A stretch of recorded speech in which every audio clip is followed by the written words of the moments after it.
Oiê, meu nome é Debiane, sou cristã evangélica e hoje eu trouxe você aqui na minha mesa pra gente poder conversar sobre o sobrenatural. Se você gosta desse tipo de conteúdo, de relatos, de filmes de terror e tem curiosidade de saber como que seria esse tipo de conteúdo através dos olhos de uma pessoa cristã, já se inscreve nesse canal, ativa o sininho pra você receber a notificação e já deixa o like nesse vídeo porque eu tenho certeza que você vai esquecer depois. Como eu sei que você sabe, saiu o trailer do filme Invocação do Mal 4, e esse filme vai contar a história da família Smurl, que é um caso onde o Ed e a Lorraine Warren simplesmente largaram tudo no caos. O editor aqui só põe uma bomba. E foi embora.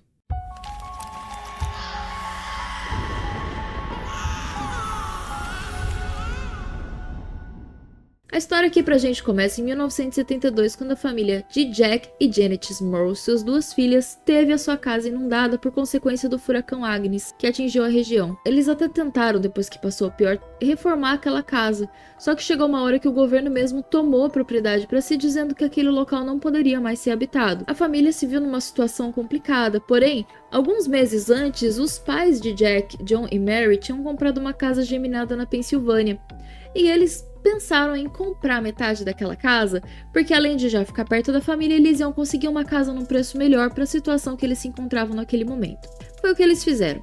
Compraram metade da casa e mudaram para lá, e no começo foi tudo além do que o esperado. Os pais dele já tinham feito uma vistoria para ver se a parte estrutural da casa estava boa. Aquela casa ela tinha sido construída no século XIX.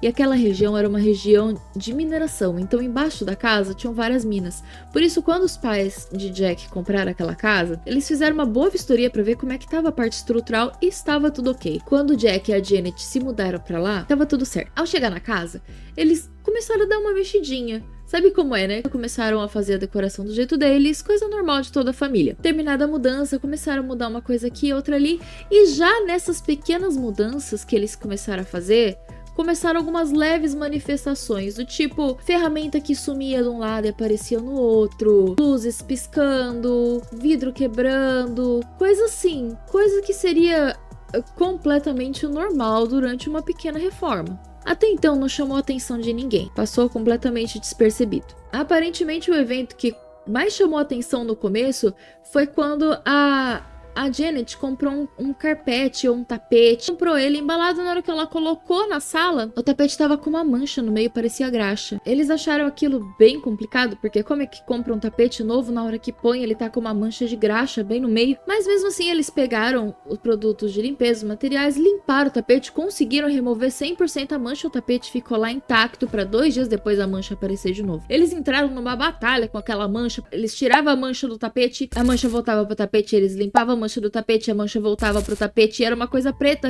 parecia graxa, não era fácil de tirar. Depois de um tempo, a Janet decidiu jogar o tapete fora, ela desistiu, declarou derrota e jogou o tapete fora. Fiz o que eu pude, não consegui. Desejo boa sorte. Em 1977, o casal Janet e Jack tiveram mais 2 filhas gêmeas, e nessa época as coisas começaram a ficar um pouquinho mais complicadas. Eles já tinham decorado a casa do jeito deles, mas as manifestações não paravam. A encanação, que tava tudo ok, inclusive John, o pai do Jack, ele era encanador, e se tinha uma coisa que ele tinha verificado, era encanação. Ela começava a rachar no meio e a vazar água, como se alguém tivesse serrado ela. O pai dele ia lá, ele era especialista nisso, ele soldava tudo de novo, e depois de um tempo, de novo rachado em outro lugar, e esses eventos se repetiam. Uma vez, a família Smurl acordou e a pia do banheiro e a banheira estavam arranhadas, a porcelana estava arranhada como se um animal selvagem tivesse atacado aquela porcelana. Depois de um tempo, aqueles arranhões começaram a aparecer na parede também. A coisa começou a escalar. Quando isso começou a piorar, a Janet, que era membro da igreja, foi até o padre pedir ajuda para ele. Mas a igreja católica, para ela começar a investigar, ela precisa de autorização do Vaticano, e essa autorização não foi concedida. Na verdade, ela foi bem demorada. E enquanto a Janet estava esperando, a igreja local não podia fazer absolutamente nada, eles continuaram a vivenciar essas coisas dentro de casa. Aos poucos, as filhas começaram a ser perturbadas. Uma das filhas relatava ver gente flutuando em volta da cama dela toda noite. Era aquela correria de madrugada correndo pro quarto dos pais, tendo visões, as crianças assustadas, os adultos assustados também. A proporção daquilo era tal que o John e a Mary na casa do lado também vivenciavam algumas coisas, como a Mary ouvindo a voz da Janet chamando ela, indo lá e não era.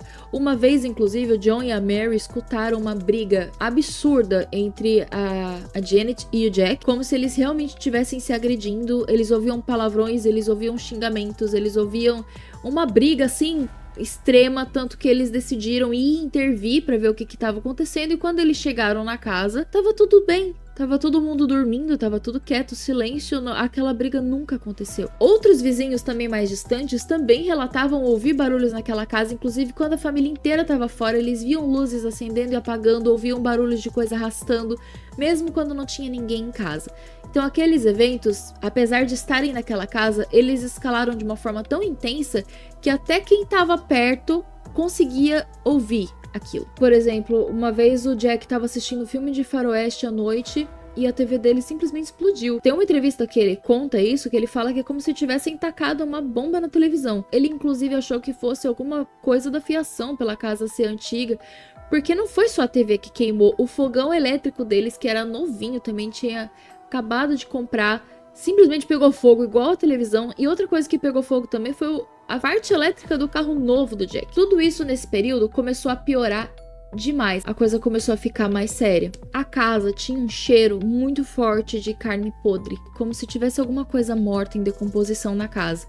Eles limpavam a casa fervorosamente, não achavam. Aquele cheiro, ele vinha do nada e ele ia embora do nada. E o Jack relata que a primeira vez que esse cheiro apareceu foi uma noite que ele tava rezando o terço no quarto dele. As meninas brincavam falando que era o chulé do pai, só que conforme o tempo foi passando não tinha mais como fazer piada. Essa família, por ser muito católica, ela acreditava que nada de muito ruim ia acontecer com eles. Talvez por terem a proteção da igreja, talvez por terem uma vida religiosa, eles tinham certo de que nada de mal ia acontecer, então eles até levavam com muito bom humor no começo. Mas conforme a coisa foi piorando, eles não conseguiram mais lidar com isso dessa forma. Uma noite eles colocaram as meninas para dormir, agora eram 4 meninas naquela casa. Depois que eles deixaram as meninas na cama, eles estavam saindo, ouviram um barulho absurdo, batendo. Correram pra ver o que era. E uma das filhas deles estava na ponta da escada chorando, machucada, porque ela tinha sido arremessada da cama dela. Aqueles arranhões na porcelana do banheiro e nas paredes começaram a aparecer neles, cortes profundos enquanto eles dormiam. Ainda sem resposta da igreja, Janet foi para uma palestra de uma universidade. Só um pequeno parênteses aqui. Naquela época, na década de 70, estava muito em alta programas sobrenaturais, coisas sobrenaturais, aliens. Então, assim, a TV era inundada disso, as universidades tinham muito disso. Então, falar assim, uma palestra na universidade sobre o sobrenatural. Sim, tinha muito. A gente tá falando da década de 70 e essas coisas eram bem comuns. Então, a Janet ouviu que na universidade ela ia ter uma palestra de um fulano de tal, que ele era professor e ele falava sobre coisas sobrenaturais. No final, ela falou com ele, relatou tudo o que estava acontecendo e ele indicou um casal que estava em ascensão, era um casal famoso, bem respeitado, que fazia esse tipo de coisa. Era o Ed e a Lorraine Warren. E ela ligou pra eles, eles foram lá. Até então, essas manifestações elas eram voltadas pra casa. Quanto mais o tempo passava, mais grave elas ficavam. Quando o Ed e a Lorraine chegaram, a coisa já estava bem complicada pra eles. A Lorraine falou, inclusive, que provavelmente aquilo estava acontecendo com eles daquela forma por eles serem uma família católica e aquela entidade está querendo provocar de alguma forma. Então o que o Ed fez para poder provocar aquela entidade e gravar para chamar a atenção da igreja? Ele começou a espalhar vários objetos sagrados e fazer alguns rituais da igreja ali para poder expulsar aquele demônio, como se fosse um pré-exorcismo. Mas aquilo irritou tanto a entidade que depois que eles fizeram isso, aí começou eles levitarem, sendo arrastados da cama, cama tremendo, aquela bagunça toda que acontece. Irritou demais a entidade. O que a Lorraine viu naquela casa? Ela viu 3 espíritos, segundo ela viu 3 espíritos e uma entidade milenar fortíssima, parará. Inclusive depois foi uma outra médium lá e falou que ela viu a mesma coisa sem ter visto as informações da Lorraine. Ela viu 3 pessoas, 3 espíritos de pessoa e mais uma uma entidade. Mas pro final do vídeo eu vou comentar sobre isso, sobre o que eu acho, mas por enquanto vamos só seguir a história. Nesse episódio, que eu acho inclusive que vai ser bem explorado no filme pelo trailer que saiu, o Ed sentiu um sufocamento, ele foi sufocado durante aquele ritual lá que ele tava fazendo. Diz a história deles que ele adoeceu depois disso. Eu acredito que o filme vai dar uma bela floreada nisso. Mas fato é que a Lorraine ficou extremamente assustada, o Ed teve problemas de saúde naquele momento e depois daquilo. Eles tiveram essa experiência lá, de tentar gravar alguma coisa pra mandar pra igreja, não sei, e foram embora. Não, eu nunca fiz isso. A senhora fez, nós temos gravado. Senhora, a senhora gravou, dá licença? Eles não acharam que não podiam mais ajudar e ok, talvez não pudessem mesmo. Mas eles provocaram. A Janet não desistiu de conseguir a autorização da igreja, mas ela continuava sem conseguir absolutamente nada. Nesse meio tempo, a Lorraine mandava grupos de oração lá pra casa dela. O Ed chamou um padre que trabalhou com ele algumas vezes. Era um padre que era do Vaticano, mas ele saiu porque ele não concordava com algumas coisas do Vaticano. Esse padre McKenna, ele foi até a casa desse casal da família Smurl, fez um exorcismo. Não adiantou nada, piorou mais ainda. Não tava muito bom, tava meio ruim também, tava ruim. Agora parece que piorou. O Jack falou que depois desse primeiro exorcismo ficou tudo tão complicado. Ele começou a receber visitas de umas entidades à noite vestidas de mulher. Segundo ele, essas mulheres... A própria Janet falou que também aconteceu com ela, com outras entidades. Eu não sei, eles falaram que eles tinham outras visões que mexiam com eles durante a noite. Eles tentaram sair de lá pra fazer acampamento, essas coisas, mas e ficar no hotel, eles tentavam sair da casa, mas esses eventos acompanhavam, eles continuavam acontecendo em outros lugares também, e eles chegaram à conclusão que não adiantava eles saírem. O padre McKenna voltou, fez um segundo exorcismo, não deu certo. A Janet pedindo socorro pra igreja. Nisso, a Janet e o Jack, eles estavam desesperados já, imagina. Eu tô falando de anos desses eventos. Eles foram pra mídia pedir socorro. Eles começaram a procurar a mídia, procurar programa de televisão pra falar o que estava acontecendo na casa deles, pra ver se a igreja católica mandava logo essa autorização pra mandar um padre na casa deles.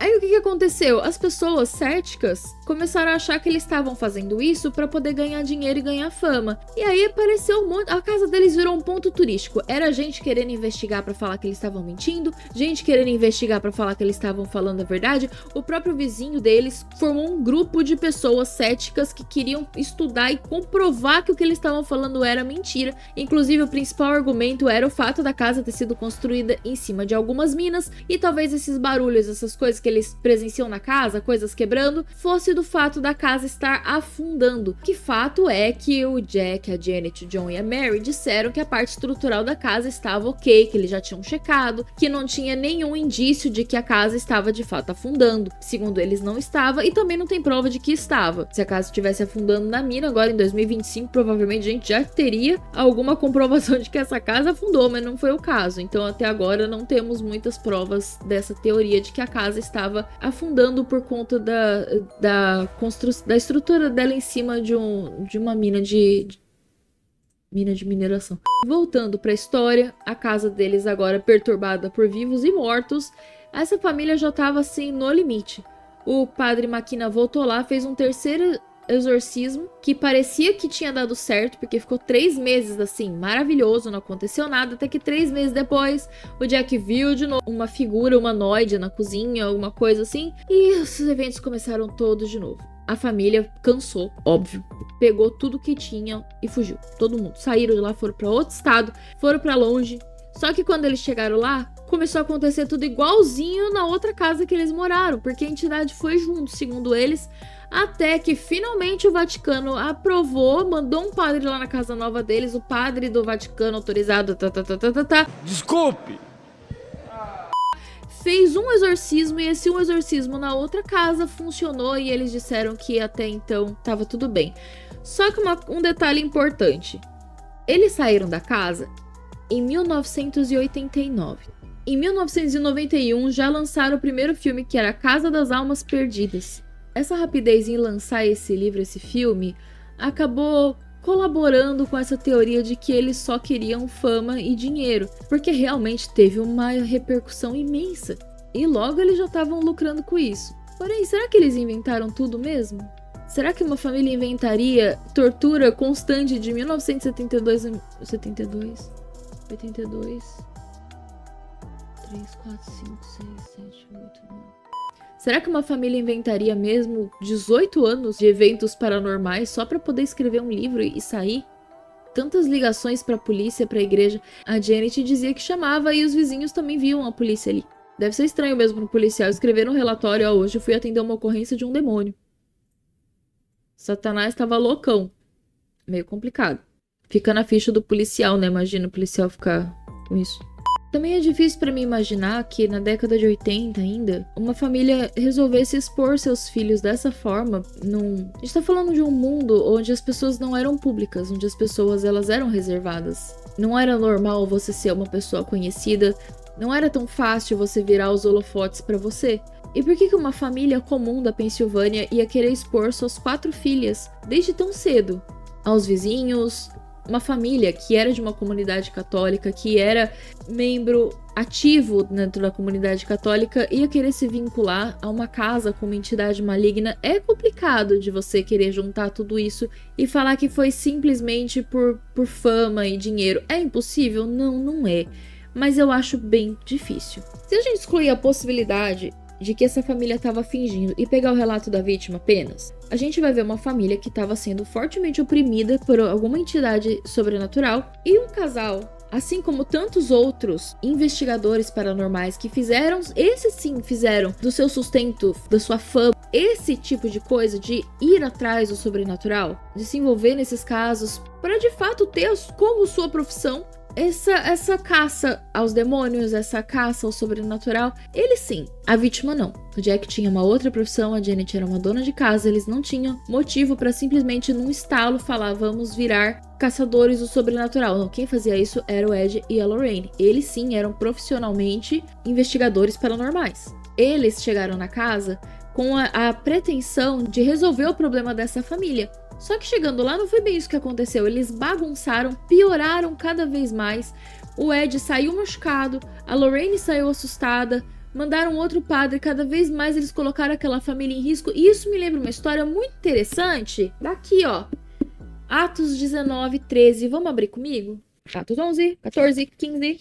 16, 17, 18, 19, aqui ó. Atos 19, 13 conta uma história muito interessante. Alguns judeus que andavam expulsando espíritos malignos tentaram invocar o nome do Senhor Jesus sobre os endemoniados, dizendo, aqui os caras eram judeus, tá? Era um grupo de judeus que saiu falando, vou expulsar os demônios em nome de Jesus. Foi isso. Eles falavam assim, em nome de Jesus, a quem Paulo prega, eu ordeno que saiam. Esses judeus eram 7 filhos de Seva, que era um dos chefes dos sacerdotes dos judeus. O pai deles era um sacerdote, ele tinha 7 filhos, esses 7 irmãos falaram, bora investigar o paranormal, bora expulsar esses demônios em nome daquele Jesus que o Paulo prega. Aí eles chegaram na frente do encapetado e falaram assim, em nome de Jesus, aquele a quem Paulo prega, eu ordeno que saia. Aí, o capitão, aqui ó, o espírito maligno lhes respondeu, Jesus eu conheço. Paulo, eu sei bem quem é. Mas e vocês quem são? Falando isso, o endemoniado saltou sobre eles, os dominou, espancou-os com tamanha violência que eles fugiram nus e feridos. Ai, demônio no corpo desse cachorro! Sai! Sai! Ai, calma! Calma! Os judeus. Por que os judeus? Por que eu tô falando os judeus? Porque eles eram de fato judeus, eles eram filhos de um sacerdote. Falaram assim, vou expulsar demônio no nome daquele tal Jesus. Eles seguiam a Cristo? Não, eles eram judeus. É isso.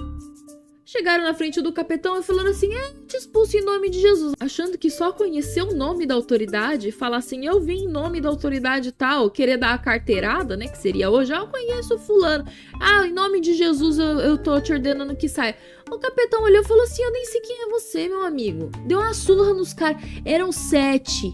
Era 7 contra 1. Esse capeta aí, no corpo do fulano, ele deu uma surra no 7. Os caras saíram correndo pelado. Olha a humilhação. Não é só conhecer o ritual da igreja, não é só Meu, não mexe com isso. Não é pra qualquer um. O próprio Jesus fala, esse tipo de entidade só sai com jejum e muita oração. Tem entidade que não é pra mexer. Então, assim, qual que é a minha visão cristã sobre esse caso do Ed e da Lorraine, que eles simplesmente abandonaram o barco no meio? Realmente, tem entidade que não é pra qualquer um. Aqui, ó, vamos pro Antigo Testamento, Deuteronômio 18. Assunto é só, Deuteronômio 18, 14. As nações que vocês vão expulsar dão ouvidos aos que praticam magia e adivinhação. Mas a vocês, o Senhor, o seu Deus, não permitiu tais práticas. O Senhor, o seu Deus, levantará do meio de seus próprios irmãos um profeta, como eu. Ouçam-nos. Olha a diferença.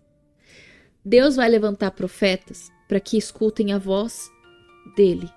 É diferente de alguém que vai buscar um espírito de adivinhação, que vai invocar um espírito de... Sabe por quê?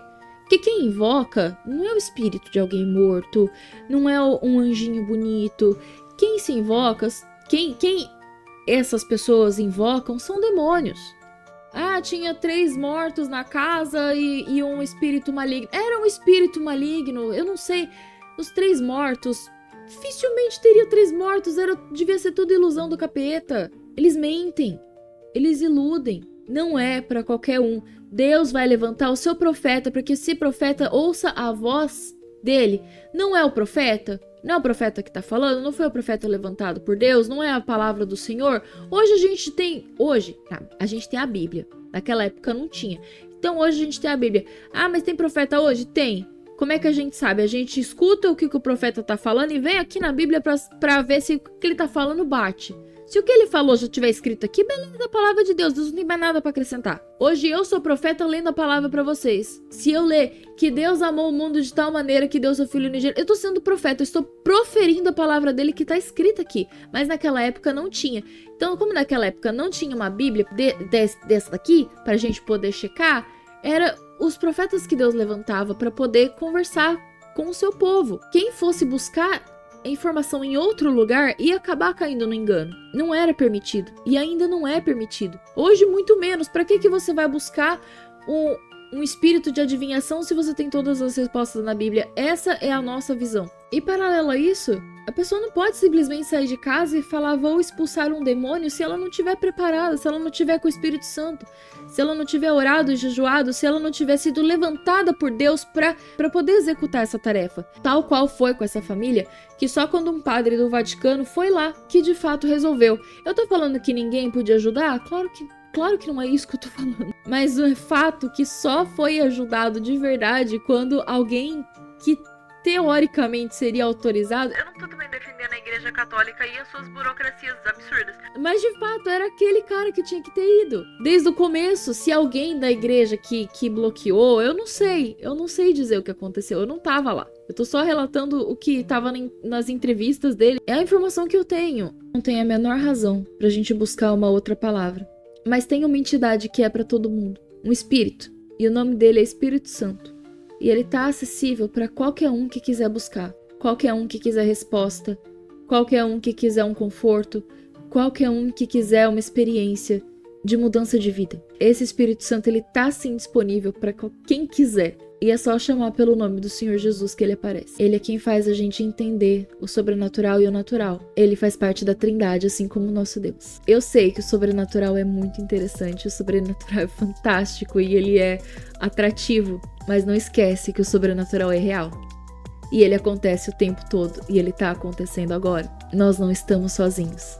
E dada essa realidade, é melhor a gente estar bem acompanhado. E esse foi o vídeo de hoje. Eu vou ficando por aqui. Se você tiver algum relato de alguma coisa sobrenatural que aconteceu com você, pode deixar aqui nos comentários, pode mandar inbox, pode mandar do jeito que você quiser. Eu tô super curiosa pra saber, vou contar aqui os relatos que vocês mandarem pra mim. E não se esquece de dar uma segunda checada depois que você apaga a luz. Beijo, fui!